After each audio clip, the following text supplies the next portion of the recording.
Welcome to Hope University's online version of our workshop, Managing Your Money, Budgeting to Reach Your Financial Goals.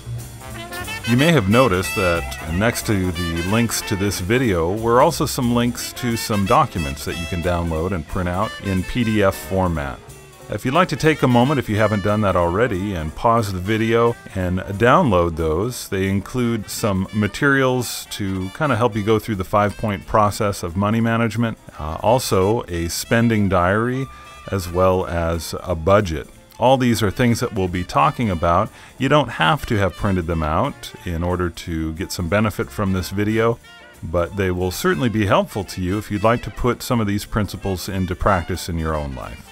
Okay, why don't we go ahead and get started? Here's an astonishing figure for you. One study concluded that nearly 60% of all items bought by shoppers at the store were unplanned purchases.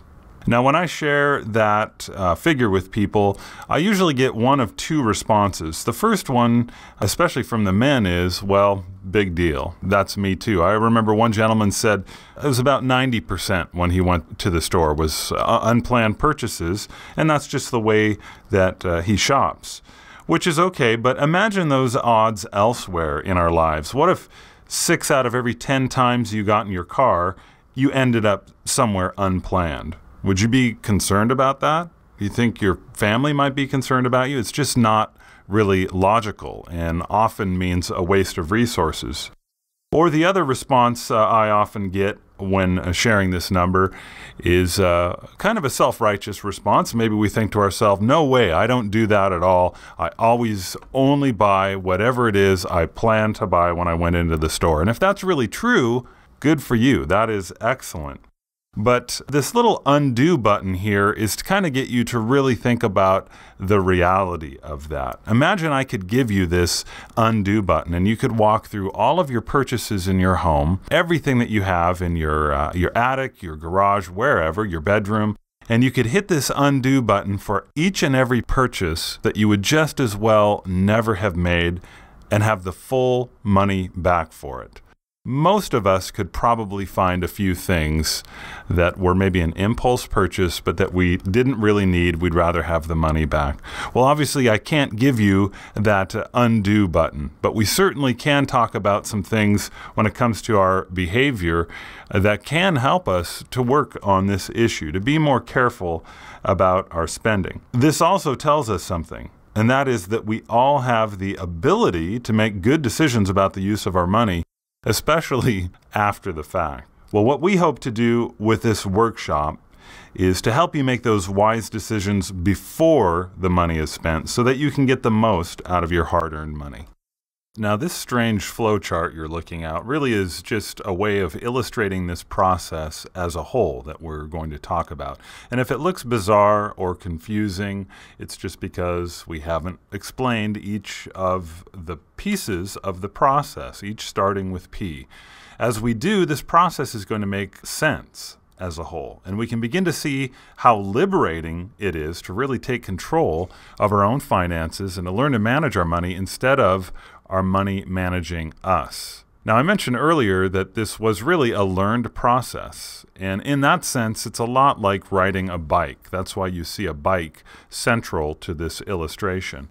And I want you to think of your money and your control of your money being a lot like that bike, because getting control of it takes balance, it takes momentum, it takes forethought, and it even takes some attention to the details of your equipment to make sure they're in good running order. And like a bike, it's not something that you have so that you can just park it somewhere. You don't buy a bike just to park it in the garage, hopefully. It's there to take you someplace, to take you to a goal or to a purpose. And that's really what we want to do with our money. The discussion we're having here is not about how can we tuck away the biggest amount of money so that we die with the most amount of money. That doesn't do anyone any good. We just want to make sure that the finances that we do have are accomplishing the purpose that we intend. And this requires some work on our part, but in the long run, we get so much more use out of it, and we can make it go farther than maybe we previously ever thought was possible. Now, on the flip side, we could just let our money control us. Now you think back, can you remember the first time you learned to ride a bike? Did you feel like the bike controlled you? Well, like this kid you see here, for most of us, our first time out on a bike didn't go so well. And why was that? Because we weren't really in control of our bike. We felt like it was in control of us, and sometimes that ends in disaster. Now, when it comes to managing our money, we of course want to feel in control. Ideally, we'd rather feel like this little girl. She's in full control of her bike. Obviously, she's had some training from her parents to be able to do what she does. And that's how we want to feel with our money. Like we're in control. We want it to end up exactly where we intended it to. Now, how can we do that? The first step is to give your money a purpose. That's the first P in our list of the 5-point process. And it's one of the most enjoyable parts of the process. It's very important. We need to have a real solid reason to change behaviors, especially behaviors with our money that we maybe have gotten comfortable with and yet aren't so good for us. So what are we talking about when we speak of a purpose? Well, we have a quote here from Martin Rooney, who's a personal trainer. He trains all sorts of people, celebrities and athletes and so forth. And if they come to him and simply say, well, I'd like to feel better, or I'd like to look better, that's not good enough for him. He wants them to have something specific to reach out for. And this is why. He says if you don't have a deep reason to do something, you probably won't do it. So find what drives you, define your why. Now, the first thought that might come to mind about this is, I've already defined my why. Or I've already had it defined for me. Maybe it's our family or the bills that come to mind when we think about our purpose. And really, isn't that the main purpose? So much of our financial lives often revolve around are the things that we have to take care of. Does that mean that we can ignore this part, though? Well, not really. The purpose that we're talking about is particularly a long-term goal, a specific long-term goal, not just a present need. So it may indeed revolve around family, or it may entail some other things. So what might be your purpose? Really, it could be anything. Maybe it's something you'd like to own or something you'd like to be. Maybe it's something you'd like to do for yourself or for your family or a loved one. We're obviously talking about something that could take a significant amount of money to accomplish, but something at the same time that is attainable. So it could be owning a home or taking a family vacation. For some, maybe it's paying off a credit card debt that's been kind of looming over them. And if that doesn't sound like a very enjoyable purpose in comparison to these others, consider these statistics. According to a debt counseling charity, more than 8 out of 10 people with debt problems say their financial difficulties are having a negative effect on their lives. They jeopardize their personal relationships, their health, and their ability to carry out their jobs. And examples of these effects could be anything from depression to a higher body mass index. The stress of the debt can actually cause people to gain weight. So the point is, maybe more than a vacation or anything else, to pay off some debt might be a real wonderful relief for yourself and for your family. Or it could be something maybe a lot smaller that we'd like to shoot for, maybe a musical instrument or a sewing machine or something artistic and useful. But whatever it is, make your purpose personal to you. It really can be anything, but it should be specific and something that you can agree on as a family. So now hopefully you've thought about and established your purpose. What do we do next? Well, that brings us to point number 2. So looking back at our flow chart, you might notice point number 2 in our process is picture. How do we get a picture of what's going on with our financial bike? Well, we can get a good picture of what's going on with our finances by making or creating a basic budget. Now, a budget is simply a list of your income, your fixed expenses, and variable expenses for a set period of time. So that could be made out for a month or a year or even a sequence of years. But for our purposes, what we're going to be talking about is making out a monthly budget. So we're going to go ahead and dive right into this process right now. Now, ideally, to create a budget, you need a few basic documents to help you to be accurate, and it's a great help to have all your paycheck stubs and all your monthly bills gathered right in front of you before you begin. Now, you may not have these things with you right now, but you could pause this video and go grab them, or plan on gathering them together later. And as we go through each column, just do your best to fill these in from memory if you don't have all these things with you. So if you printed out the budget sheet for yourself in the packet, then you can use that as we go along and go through each of these. So let's just walk through the different columns to see what it is that you need to fill out. First of all, you'll see on the left is the income column. So start with your paychecks for the month. But we want to cover everything, so think about what are some other forms of income that you should keep in mind as well. So did you work overtime? Did you get some tips or receive food stamps? Whatever it might be. There's other things like alimony, child support, other forms of assistance that you could put into the other column here. But try to be as accurate as possible when creating your budget, because this will really help you to set goals and work toward becoming more financially secure in the future. Then over in the right column, we have these two types of expenses, fixed and variable. Now, a fixed expense is a bill that comes every month, and it needs to be paid on a certain day. So things like rent, car payments, insurance, things like those are usually easy to remember. It's mainly one amount that we pay each time, and that's why we call it a fixed expense. But then we have our variable expenses, and that's something that might change from month to month, depending on your actions, behaviors, or environment. The gas in your car, your food bills may fluctuate depending on needs and behaviors throughout the month. And those can be a little harder to nail down if you're trying to do it but from memory, but we'll just have to estimate those things for now. Well, now we've established a good basis for creating our budget, so take a few minutes to fill this out and then we'll move on. So now that we've done this bit of homework, putting our budget together, a picture should begin to emerge for us. We're going to be faced with really one of three possible conclusions. Either that we have a positive budget, and that means more money is coming in than you have going out, or we have a negative budget, which often happens, more money going out than is coming in. That can be kind of anxiety-inducing, but we'll get back to that in a moment. Or we have a balanced budget, where you spend about what you earn, or usually just about break even. Well, where would you guess most households in the U.S. land on this scale of these three things? Interestingly, most households are balanced.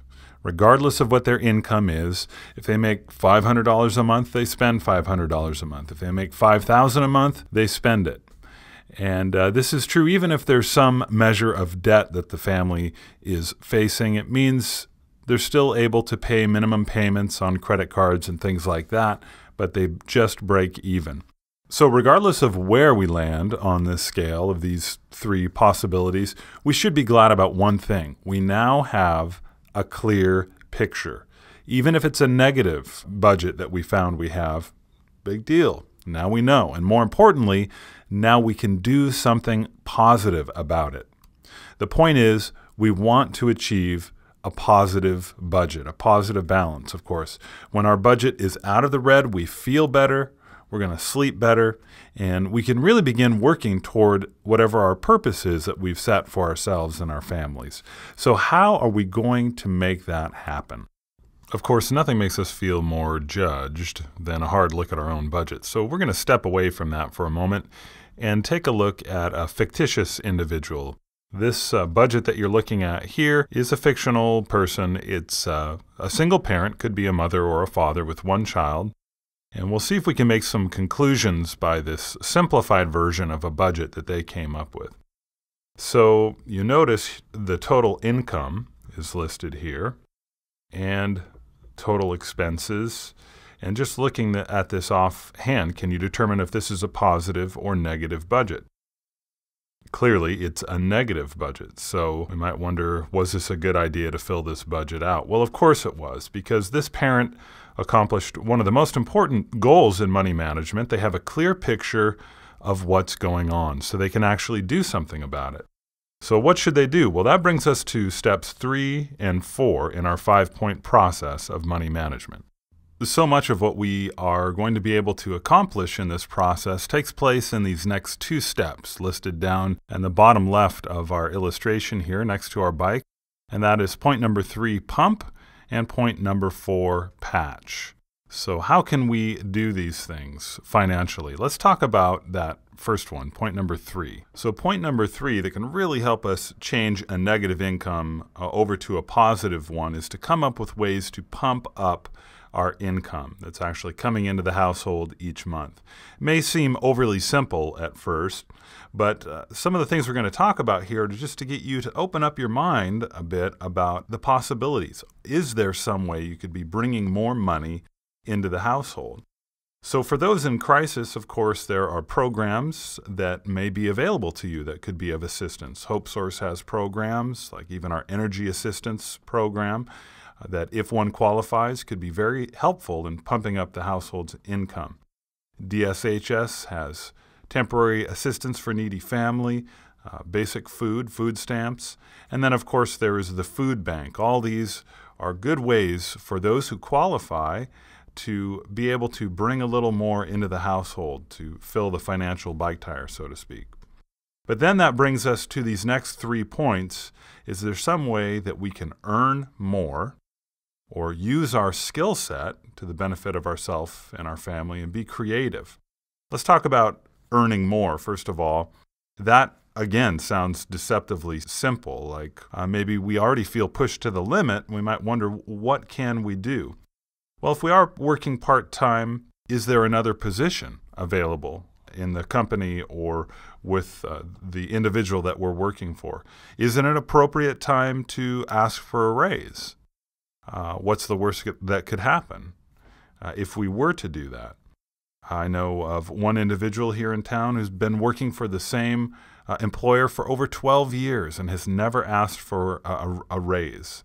Well, certainly it's time, considering the change in the economy over the last 12 years. Are overtime hours available? Might be worth looking into. Is there some sort of seasonal or temporary employment that we could use to supplement our current income? Could we tutor someone or be a hunting guide? Are there internet work options available, maybe through eBay, selling handmade crafts on Etsy.com? All sorts of things. So it's good to think about, what is your personal skill set? Is there something that you know you are good at that you could put to use for yourself and your family in sort of an entrepreneurial way here in the community? I know many who are good at cleaning or maintenance or repair, animal care, even some artistic endeavors like photography or painting.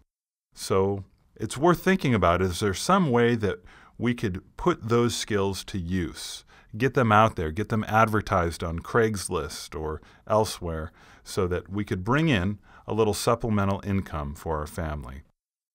So that brings us to number 4, patching the leaks. And of course, we're speaking about spending leaks. And these are little financial leaks that have maybe been draining the air out of our financial bike tire. So they could be spending habits that we've ignored, or often they're just habits or expenses that we didn't even realize were leaking our money away.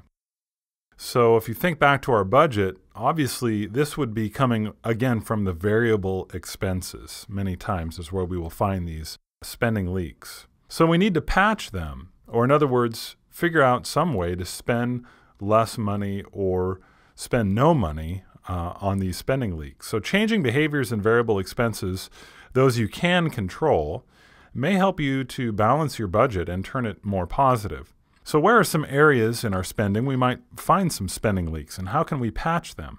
Well, there really are quite a few. You could maybe change cell phone plans. If you're spending a lot on your cell phone right now and you, for instance, qualify for energy assistance, then you also qualify for a free SafeLink cell phone. So that's something that could patch up a leak. If we've been getting cable, expanded basic or something like that, many times that's around $80 or $90. Maybe we could cancel that and look for a cheaper form of entertainment. We could use coupons, shop clearance, thrift stores, turn down the heater, all sorts of things that we could do, many of which we talk about in our Saving Money class. And then there are those spending leaks that we might call the vices. We all usually have a vice of some sort or another. For some people, it's maybe drinking pop, soda pop. For others, it might be coffee. For others, it might be smoking. So the average monthly cost for a pack-a-day smoker is around $150 now.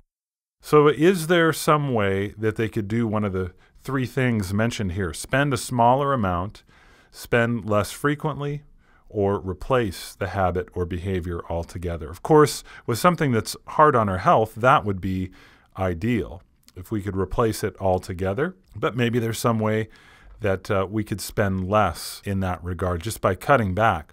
So, for instance, with soda pop, some estimates claim that the average American spends over $800 a year on soft drinks alone. So they say for a family of 4 over 10 years, this could mean a college tuition or the price of purchasing a car. It really does add up after a while. So making a number of these small changes can affect your overall expenses and put more money back into your pocket. Now, those changes don't necessarily mean giving up all the things you love. We're not telling you that that's what you need to do, take all the joy out of your life. But it is worth asking ourselves, is this habit or this behavior that I'm doing that's costing me money, is it really worth the money it's leaking from my budget? Does it really contribute to the quality of my life? Or could I replace this habit with a less costly one? If we're used to going to Starbucks when we want a good cup of coffee, can we be making that at home for much less? Well, are these really practical? Let's get back to our fictional single parent and see how doing these two things, pumping and patching, can really help them with their budget. So to begin with, let's look back at what happens with our single parent. Remember, we have this sample budget we referred to earlier, and we're going to look at what happens when this person just makes a few pretty painless adjustments in their monthly spending. Let's say first they start with making a change in their shopping habits. Maybe they attended the Hope University Saving Money class, and so they learned a few tips that really help them to shop more carefully, to use coupons. Maybe they're keeping a spending journal too, and so they're tracking where is the best place to shop. They're making a list. They're sticking to their list. These things help them save maybe almost a third of their food bill, about $100. So where does that put their budget? Well, it's still $179 in the negative, so they still need to do a little more. So maybe what they decide to do next is to focus on food. This parent decides that they and their child are going to eat out a little bit less.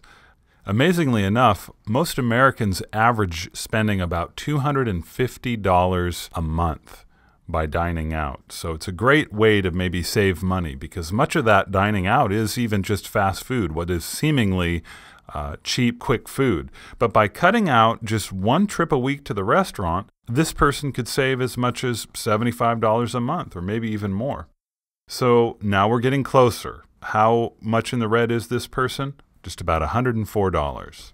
So next, our single parent here decides to do a little something to pump up their income. They get a little part-time job, one that pays even just $30 a weekend or less. That could really have an impact on a negative budget. So maybe it could be babysitting for a neighbor 3 hours a week, or mowing another neighbor's lawn, or doing just about any little thing that might be available to do for some extra cash.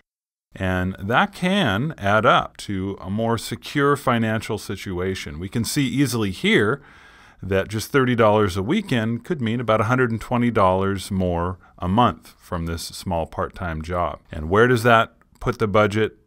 Now, finally, it's in the positive. It's only $16 in the positive, but the sweetest $16 that parent has ever made, because now they're in the black. So that feels really good, but of course they don't want to stop there. Especially being a parent, there's always some unforeseen expenses looming ahead. So to play it safe, what else can they do? Instead of just saying, well, this is good enough, this single parent family has decided to go one step further, and they decide to drop their cable TV. Maybe you're aware there are many free channels out there just over digital antenna television, even movie channels that are free. So this family decided that was good enough for them, and look how much it saved them, easily up to $100, because expanded basic with some movie channels can easily amount to this. So now how positive is this person's budget? It's $116 in the black. Positive budget.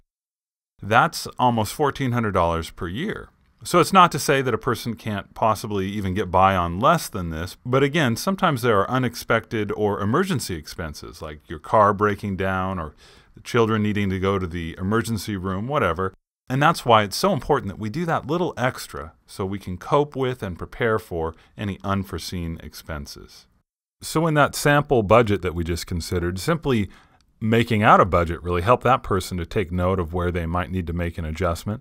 But one of the primary areas where we often need to do that is with spending leaks. And if you'll remember, a spending leak is generally a habit or something that leaks money from our budget, often without us realizing it. Or maybe we have a little bit of an idea, but maybe we even kind of consciously try to ignore it because it's something we enjoy. It's a lot like riding a bike with a leaking tire. The flatter it gets, the harder the struggle and the slower your progress is going to be. So it needs to be addressed. But how do you do that? Well, often the leak is invisible to the naked eye. So how do you find a leak in a bike tire? Generally, the first step is to submerge that tire in water. And once we do that, of course, if it truly is leaking, we'll begin to see some bubbles appearing. And then what do we need to do? We need to mark the tire right there so that we can patch it. Because unless it's a gaping hole, it's probably invisible to the naked eye. And the same is often true of our spending leaks. Maybe they're almost invisible to us, so we need to do something to take note of them. How can we do that with our financial bike tire?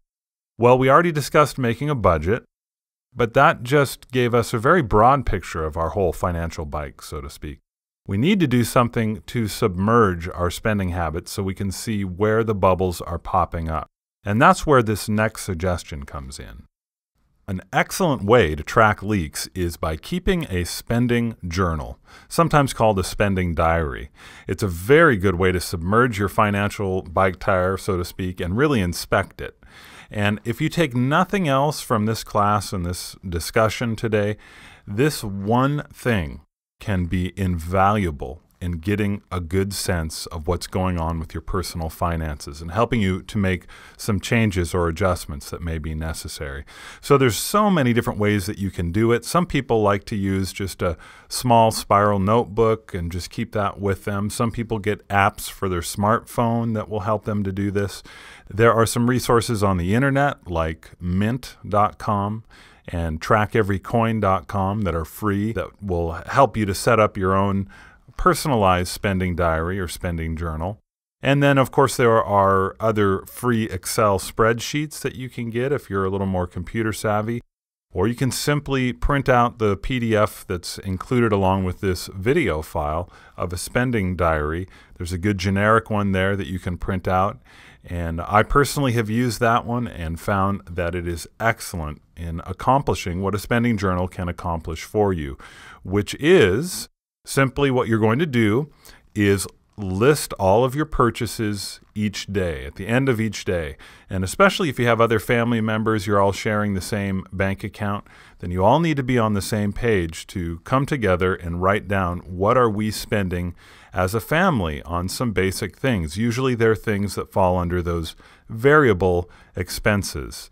So it would include everything. If you bought a cup of coffee or a newspaper, whatever, making a category for that and writing it down in that category. So it might be simplest to divide up some columns like entertainment, dining out, groceries, clothes, gas, whatever it might be. These are things, again, they basically fall under variable expenses. So some common spending leaks that many people find when they start to do this are, of course, like we mentioned before, soft drinks, fast food meals, snack foods, coffee, magazines, books, movies, DVD rentals, and the list goes on and on. Just to give you an idea of how problematic some of these spending leaks can be, One recent statistic stated that American workers spend about $1,000 a year just buying coffee. So if something like that is happening with us, we're going to see it. We're going to see those bubbles come up, so to speak, at the end of the month if we keep a spending journal. And on top of that information, we'll also find that a spending journal increases buyer friction. When we know at the end of the day that we have to write down what it is we buy, then the experiment itself changes the results. In other words, just knowing that we have to fill out that spending diary right away can start to affect our spending and getting us more cognizant, thinking more seriously about each penny that we're spending. Now we're going to take just a moment to look at a sample of a fictional spending journal someone put together, and they used an Excel spreadsheet so that they could kind of itemize all this information as you see here on this form. So what could this information do for you? If you look at this at the end of the month, you can really see in this example how beneficial it could be, because likely as soon as you look at this, some things pop out to you. Many people will notice right away this person's spending quite a bit on coffee. Others might notice, wow, look at that, what they're averaging, over $17 every time they go to dine out, even at fast food places. So this is the kind of information that you can get, and it can really help you make better decisions the following month about how you might want to choose to spend your money. And granted, many of the things you see listed here may be things that you would never spend money on. Each of us is different. Each of us has a different financial situation. But the point is there any adjustment we can make with our personal situation? And if there's not, if we really are spending as carefully as we can already, then using a spending journal can still help us see where the money went, and we can feel good too, knowing that we are being careful with our money. That now brings us to our last point in our 5-point process of money management. Number 5, making progress. And obviously, as we can see in our illustration, that progress is made by means of goals. So let's talk a moment about how we can use goals to help us make progress. It really is vital in this whole process to track your progress and see what you've been accomplishing and consider what you want to accomplish in the future. Setting and accomplishing goals is the best way to track your progress. One motivational speaker put it very simply. He said, setting goals is the first step in turning the invisible into the visible. So have we made any visible progress yet? Well, let's look at some goals that we've already achieved. Number 1, we've established a clear purpose for our money. Number 2, we've assessed the state of our finances by creating a basic budget, and that helped give us a clear picture of whether we have a positive, a negative, or a balanced financial situation. And we already have a good list of future goals to help us maybe make a more positive budget by either pumping up our income with some creative ways of bringing in more money to the family, or patching up spending leaks on some things that have been maybe draining money unnecessarily from the household. So the individual goals that we can set and achieve in this process can be many. And that's why there's space on the worksheet for several of them on your purpose and goals sheet. So we're going to discuss just a few more helpful suggestions now that might make good goals for ourselves and our family that can really contribute to our progress. So we're going to talk about just 4 more quick tips that might help us really to keep our purpose in sight. We've addressed human nature several times in our discussion, and one constant of human nature is out of sight, out of mind.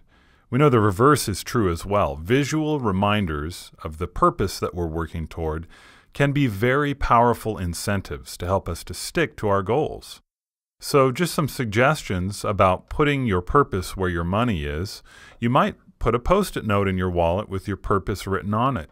I know one individual who was having a hard time being very impulsive with his credit card decided to tape a picture of his baby daughter to that credit card. So when he was tempted to make some frivolous purchase, he would see her and he would reevaluate his priorities. So it actually stopped him from making several bad purchases. You could make a vision board, maybe with pictures of your purpose and your goals, the things you as a family want to achieve on that board, just to keep that in front of your in front of your mind all the time. If that seems kind of silly or as if it wouldn't really do that much, then you have to ask yourself, why are advertisers willing to spend billions of dollars to do the very same thing to you for things that you may not even want? They know by putting them in front of you, they can affect your thinking and your behavior. So you can advertise for yourself. It's also important to spend in line with your goals as best you can. So if you have a goal of traveling, then spending money on a passport is worthwhile. It's in line with your purpose. Remember, it's going to really encourage us mentally if we can visualize our progress by listing our goals and checking them off as we accomplish them. Tracking progress is what will keep our purpose alive and keep it attainable in our mind. Not all progress will be so obvious, but it's all important. You might consider, as a family, making your own progress bar that looks a little something like this, kind of like a big thermometer. You can use a big sheet of paper or a wipe-off board, but whatever it is, let the kids fill it in as you get closer to your goal. So even if it's something like paying off a credit card or whatever it might be, every time you get a certain increment, maybe another $100 paid off or $500, whatever it is, letting them fill that in really makes them part of the process. The point is, don't let it be ambiguous. Let yourself and your family members see the progress that you're making. And it will make it real to them. They will feel like they're a part of it. And especially if you give yourself a goal at the end to look forward to, it gives them something to look forward to as well. So that is the 5-point process of money management. Number 1, define your purpose. Know what your why is, what you're working toward. Having a clearly defined purpose and keeping it in mind and in heart will help you to stick to your goals. Number 2, get a clear picture of your finances by putting a budget down on paper. Make it accurate and use it to guide you in setting goals for the future regarding your spending. Number 3, use creative ways to pump up your income. Think about your skill set. How can you apply that to add some income monthly for the family? Number 4, learn to identify and patch spending leaks. Creating a spending journal is a great way to begin. So be honest with yourself about any of those small behaviors that might be draining the air out of your financial bike tire. And number 5, track your progress. Write down goals and check them off when you accomplish them. Use visuals too where you can, especially as a family. If you follow through on these 5 points, it is amazing what can happen. Remember that poor kid on the bike that was headed for the phone pole? Well, I like to imagine that he grew up to be this guy. He's now in control of his bike. Obstacles are now opportunities. He's ready to overcome them and still land right side up. And that's what we want to be like financially, isn't it? We want to be in control, feel good about what we're doing, ready to face any financial obstacle head on and still land right side up to meet our purpose. That's how it feels to become a master over your money, and we hope that our workshop today will help you in some small way to do just that. Thank you so much for your time and attention.